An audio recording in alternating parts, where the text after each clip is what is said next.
자, 반갑습니다. 네트워크 마케팅을 재미있고 쉽게 진행하고 있는 김종익입니다. 여러분 혹시 이 사업 포기해 본 적 있으세요? 물론 다시 시작했기 때문에 이 동영상을 보고 계시겠지만 새해 벽두부터 이런 제목을 보시면 힘이 막 불끈불끈 호랑이 기운이 쏟아나거나 그러지는 않죠. 하지만 제가 이 사업을 이성적으로 편안하게 즐기면서 그리고 재미있고 쉽게 진행하고 있는 이유는 한번 포기해 봤기 때문입니다. 아니, 마음속으로는 하다가 수천 번씩 포기했죠. 근데 진짜 딱 한 번 모든 거 내려놓았을 때 그때 다음 문이 열리는 그런 체험을 좀 했습니다. 그래서 오늘은 여러분에게 제 이야기를 통해서 이 사업의 방향을 가늠해 보시라는 의미에서, 그리고 새해 목표를 좀 세울 때 참고가 좀 되시길 바라는 마음에서 솔직히 이 영상 나름대로 큰맘 먹고 찍었습니다. 저는 17년 전 이 사업을 처음 듣고 작은 꿈이라는 게 하나 생겼습니다. 1년 열심히 하면 조그마한 경차 하나 할부로 장만할 수 있지 않을까? 하는 그런 꿈이었죠. 경차가 생기면 아이도 낳을 수 있겠다. 그런 꿈이었습니다. 저희는 돈이 없어서 아이도 못 낳았거든요. 제 꿈은 정말 소박했습니다. 그래서 정말 열심히 일했죠. 신혼인데다가 전업으로 시작했고 했고, 또 나이도 젊고, 그러다 보니 아는 명단도 거의 없고, 게다가 돈도 없었습니다. 저는 다른 분들에 비해서 상당히 불리한 입장에서 이 사업을 시작했기 때문에 열심히 하지 않으면 안 된다고 생각했습니다. 그래서 다른 분들이 10년 전으로 돌아가고 싶다고 이야기할 때 저는 절대로 그때로 돌아가고 싶지 않다고 할 정도로 정말 그때 열심히 했던 것 같아요. 열심히 했을 뿐만 아니라 배도 많이 고프던 그런 시기였습니다. 그래서 어느 때는 하도 배가 고파가지고요, 지하철을 탔는데 그 위에 그 광고판 있잖아요. 거기에 체육복권 광고가 제육볶음이라고 보일 정도로 그때는 저도 조금 웃음이 나더라고요. 어느 때는 지방 갔다가 밤에 올라왔는데 집에 가는 버스가 끊겼습니다. 그때 택시비가 없어서요, 그 택시 기다리는 사람들한테 혹시 같은 방향이면 좀 태워줄 수 없겠냐고 부탁해서 그리고 집으로 간 적도 있습니다. 그때는 차비 없다고 아내에게 돈을 좀 갖고 나오라고 그렇게 해도 되는데 그러기가 너무 부끄러웠어요. 집안의 가장이잖아요. 굳이 그렇게 안 해도 됐는데 그때는 왜 그렇게 했는지 모르겠어요. 그러다 보니까 정말 고달프게 사업했던 그런 시기였죠. 그렇다고 성과가 바로바로 나오던 이게 그렇게 나오는 거면 다 성공할게요. 또 그런 것도 아니죠. 그 피말리는 기다림의 연속. 제 말이 무슨 뜻인지 경험해 보신 분들은 아마 아실 겁니다. 매일같이 회사로 출근했었고요. 시스템 만든다고 강의하고 회의하고 행사 준비하고 그렇게 했더니 뭐가 되긴 되더라고요. 저는 1년 만에 다이아몬드가 되었습니다. 저희 회사에서 다이아몬드는 가장 낮은 직급입니다. 그리고 5년 8개월 만에 드디어 폴라이프에서 최연소 인터내셔널 다이아몬드라는 직급이 되었습니다. 어떻게 사업했는지는 자세하게 말씀드리지는 않겠습니다. 대부분 네트워커들이 겪는 경험들이 다 거기니까요. 지금이야 한 달에만도 몇십 명이 지금 쏟아져 나오지만 그때만 해도 저와 같은 직급이 나오기가 정말 힘들었었던 그때였습니다. 그래서 회사에서 노트북도 선물로 주고요, 미국 본사에서는 저와 똑같이 인형 만들어 가지고 그렇게 선물로 줬습니다. 미국에 전화를 걸면요, 폴라이프 본사에서 근무하는 직원이 제가 누군지 어떻게 생겼는지 다 알았습니다. 본사 그 명예전당 그 벽에 제 사진이 걸려 있었으니까요. 그 대명 리조트에 있는 작은 세미나실 혹시 아시는 분 있나요? 옆에 그 푸드코트도 있고요, 아이들 그 놀이동산처럼 지하에 만들어 놓은 그런 장소가 있는데 그 옆에 조그만 세미나실이 있습니다. 그 세미나실에서 전 사업자 한 50명 모인 자리에서 직급 인정식을 했습니다. 정말 기뻤죠? 이제 월 1,000만원 수입이 가능한 그런 직급을 달성했으니까 말 다 했죠. 그런데 저한테 그 기쁨은 정말 너무 짧았습니다. 그날 새벽에 일이 터졌어요. 리조트에서 자고 있는데 아내한테서 전화가 왔습니다. 아버지가 교통사고로 크게 다치셨다고. 이게 10년이 지났는데도요, 그때 그 사건은 저를 되게 힘들게 해요. 이게 준비가 안 된 이별은 그 후유증이 아마 평생 가는 것 같아요. 아버지는 5일 버티시다가 저희 가족이 정신을 차릴 때쯤 돌아가셨습니다. 그 이후로 제 삶의 방향이 조금씩 바뀌었습니다. 왜 그런 거 있잖아요. 아버지 조금만 기다리세요. 제가 폴라이프에서 성공해서 꼭 효도할게요. 그러니 건강만 하세요. 솔직히 우리 가족은 평생 아무 일 없이 그렇게 살아 있어줄 줄 알았습니다. 아버지 사고를 겪으면서 아침에 인사하고 나갔던 가족의 얼굴을 어쩌면 저녁에 볼 수 없을 수도 있겠다는 그런 생각이 강하게 좀 들었어요. 그 이후로 제 우선순위가 사업이 아니고 가족이 되었습니다. 아이들과 함께하는 시간을 좀 늘리고 아이들 학교도 손잡고 같이 가고 주말에는 가족들과 함께 그렇게 하려고 애를 썼습니다. 성공하면 만들려고 했던 그런 천국을 지금 만들어야겠다고 그렇게 생각했죠. 그래야 나중에 후회할 일이 줄어들 것 같은 그런 생각이 들더라고요. 게다가 저에게는 그 이후로 안 좋은 일인지 잘 되려고 그런 건지 아리까리한 일들이 계속 생겼습니다.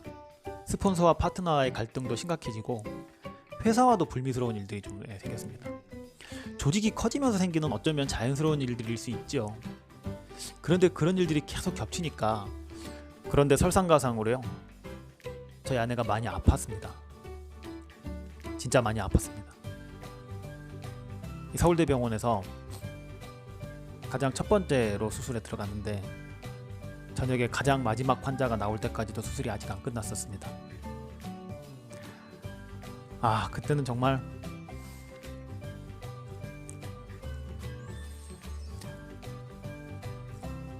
봐요. 동영상 큰맘 먹고 찍는 거라니까요. 너무 지치더라고요. 그냥 놔버리게 되더라고요. 그냥 자연스럽게 포기가 되어버리더라고요.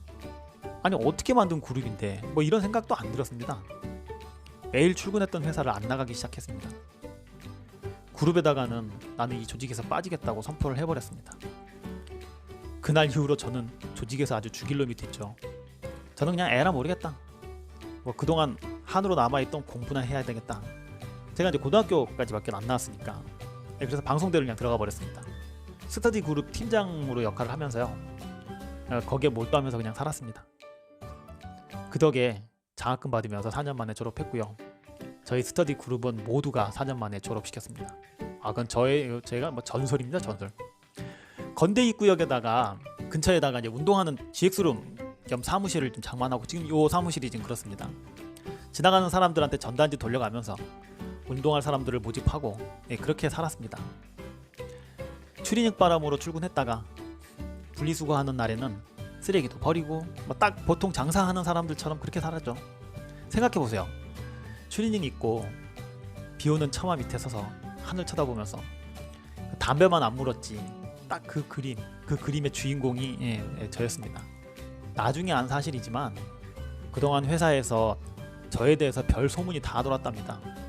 확실히 사람이 모이는 그런 곳이라 말은 비이성적으로 변형이 돼서 이제 사방으로 퍼져나가는 것 같습니다. 그렇게 몇 년을 보내다가 저는 놀라운 사실을 하나 발견했습니다. 그동안 피땀 흘려 만든 내 그룹, 내 조직이 제가 손을 놓는 순간에 와르르 무너질 줄 알았는데 그게 아니었습니다. 물론 매출이 좀 빠지기는 했죠. 근데 생각보다 너무 잘 굴러가고 있는 거예요. 어느 날 정신이 번쩍 들더라고요. 이게 뭐지? 아니 매일같이 회사 나가서 강의하고 강의 듣고 1박 2일 세미나 가고 회사 행사 가느라고 집안도 못 돌보고 그렇게 바쁘게 일할 때하고 뭐가 다르지? 나중에 생각해보니까 그 핵심을 좀 알았죠. 제가 지금까지 사업했던 패턴 때문이었습니다. 사업자 찾기가 너무 힘들어가지고요. 안되겠다. 이거 뭐 죽도 밥도 안되겠다. 그래서 소비자를 먼저 찾아야 되겠다고 생각하고 소비자 위주의 마케팅을 펼친 게 이게 중요한 것 같았어요. 자, 소비자들은요 회사나 그룹에서 아니면 사업자들한테 무슨 일이 생겼는지 관심이 없습니다. 안 그렇습니까? 제품 좋으니까 그냥 오토십 신청해서 먹으면 되는 거죠 뭐. 조직에서 빠져서요 안개 속에서 주저앉아 있을 때 그때도 제 직급은 충분히 유지되고 있었고 매출은 움직이지 않았습니다. 그동안 저에게 일어났던 모든 일들의 이유를 단숨에 설명하는 그런 깨달음이 있었습니다. 그러다가 회사에서 얼마 전에 정말 제 마음에 쏙 드는 화장품이 나왔습니다. 저희는 면역회사라서요 그동안 건강기능식품밖에는 거의 없었거든요. 좋은 화장품이 나왔다는 것은 제품 사용자의 연령대가 낮아질 수 있다는 것을 의미합니다. 그래서 다시 시작해야 되겠다고 마음먹고 회사를 나간 지가 한 3개월, 4개월 그 정도 됐습니다. 그 이후로 생긴 제 파트너 쌤들은요 100%가 투잡이고 모이는 횟수도 일주일에 한 번 정도 모입니다. 그 한 번의 모임도 절대 강요하지 않습니다. 자발적으로 오면 커피 한잔 하는 것이고 안 오더라도 강요하지 않습니다. 미팅은 유지하되 힘은 뺐습니다. 그래도 사업은 재미있게 진행되고 있습니다. 제가 파트너 쌤들에게 습관처럼 하는 말이 있습니다. 평생 할 사업이에요.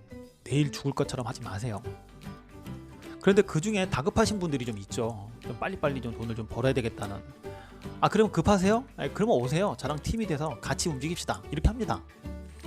제가 이러한 이야기를 여러분에게 하는 이유는 이 동영상을 보시는 분 중에 2020년 올해 새해 목표를요 미팅장에서 죽자 뭐 이런 걸로 정하신 분이 있을 것 같아서 하는 겁니다. 아니면 시스템이 최고라고 조직에 엎어져 가지고요 무조건 충성하고 있는 그런 분들이 있을 것 같아서 그래서 드리는 말씀입니다. SNS를 보면요 크리스마스에도 미팅장 나왔다고 자랑스럽게 인증샷 올리는 그런 분들을 봤어요. 보면 주부예요. 또 누군가의 엄마죠. 너무 안타까웠습니다. 미팅에 참석하는 것은 사업을 하는 것이 아닙니다. 당연히 미팅은 네트워크 마케팅의 생명줄과 같은 것입니다만 그렇다고 매일 가라는 의미는 아닙니다. 본인이 이해가 안 되는데 조직이 하라면 하는 뭐 그런 사업도 아닙니다. 사업을 하시되 힘을 좀 빼세요. 가족을 우선으로 하십시오. 그러면 사업이 안 될 것 같죠? 됩니다. 그리고 소비자를 하나둘 만들어 가십시오.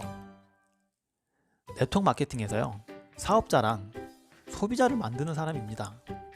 저는 그렇게 생각합니다. 그렇게 20명의 소비자를 목표로 일을 해보십시오.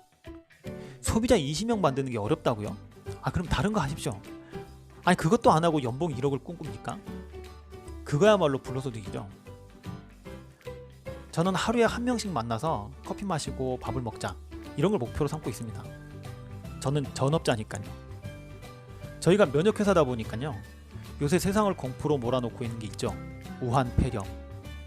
그것 때문에 주문이 무지 들어오고 있습니다. 오늘도 300만원 정도 택배 보내고 그러고 왔습니다. 그 많은 소비자를 모두 관리할 수는 없죠. 그분들이 알아서 주문해 오는 겁니다. 잊을만 하면 터지는 이러한 이슈 때문에 소비자의 힘을 실감하고 있습니다.